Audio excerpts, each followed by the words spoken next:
face, maybe you're on top. Just his hand is quite often going to be in and around your hip. Taking the hand, sprawling and kneeling on it. Now he only has one hand to defend himself. For MMA, obviously this is a great position. The most common submission people go for here is the Americana. So you grab the wrist, you go underneath, and we get to finish. So he's going to be alert to that once you grab the wrist. So I'm just going to do a slightly different way of doing it. First off, yeah, we'll do that one first. So rather than grabbing the wrist, just put your forearm beside his forearm. So forearm beside the forearm, through and grab it. It won't be as tight because you're not holding on at the end of the lever, but you're after setting up the Americana without grabbing on to his wrist. Hand on the ground, paint the ground with it. You paint the ground on, bring it all the way down, elbow to the hip first, and if it hits the hip, then you lift his elbow up. Otherwise you leave his hip too free to escape. So he's in here, just forearm to forearm, push it down, grab onto your wrist, paint the ground with his hand. Next one up, if for whatever reason it's a little bit tighter, you think maybe it's going to be a little bit hard to get your hand through there when you grab it, we can just go over the top and grab onto your own wrist here.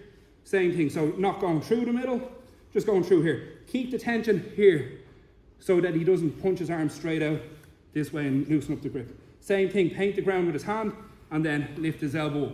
So they won't be as strong as the standard Americana because you don't have the bottom of the lever, but he's not going to see it coming as easily.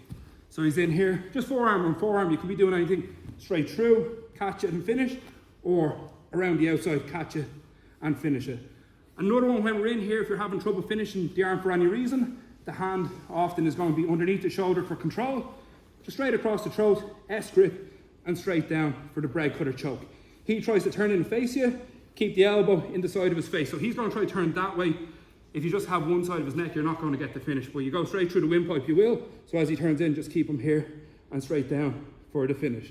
No top. No, I did top, yes. So here, finish, or if we get a chance, here and straight down and grab your own hand and go for the finish. Or if it's going to be a bit tight, just catch over the top, straight down and finish. So standard position, extra control, and just a slightly different way about going after the submission. On two, guys, 1, 2.